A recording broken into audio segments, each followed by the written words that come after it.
শুনুন, Europe America বাড়ি করা লোক আপনাকে বলছি, জি, দুনিয়া হচ্ছে তুচ্ছ খেল তামাশার ভোগ বিলাস মাত্র, মাছির ডানার চাইতে ছোট। আপনি জানেন আখিরাত কি? আপনি জানেন আখিরাত কি? আপনি জানেন আপনি যেটা ছেড়ে দিয়ে যেটা নিচ্ছেন কি ছাড়ছেন জানেন? মনোযোগ দিয়ে শুনবেন, আমি শেষ করে দেবো আমার বক্তব্য।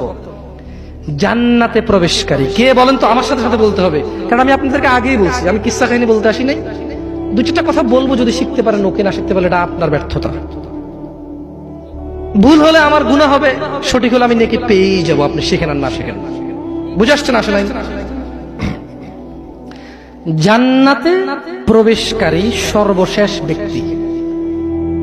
তাহলে জান্নাতে যে লোক যাবে, এই লোকের পরে এই লোকের চাইতে মানে কম জান্নাতের ভাগ। কিসের ভাগ? মানে এর চাইতে কম আর কেউ পায় নাই।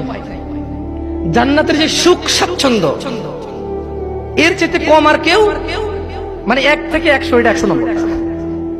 বুঝতে পারছি না? পারি নাই। 1 থেকে 100, এটা 100 নম্বরটা। কয় নম্বরটা এটা? 100 নম্বরটা। এরপরে আর কোনো নম্বর নেই, এটাই শেষ।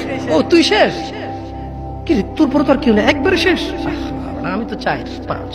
আমি ওই 100 নম্বরটার কথা বলতেছি, 100 নম্বর। এইটার পরে এটা দেখে আর কোনো জান্নাতই নেই। মানে আমি শেষ পর্যন্ত একদম মানে হামাগুড়ি দিয়া কোন রকমের জাহান্নাম থেকে আল্লাহ আমাকে দয়া করে বের করছে। এবার মানে আমি তো অনেক অপরাধী, আল্লাহ আমাকে জাহান্নাম থেকে মুক্তি দিছে।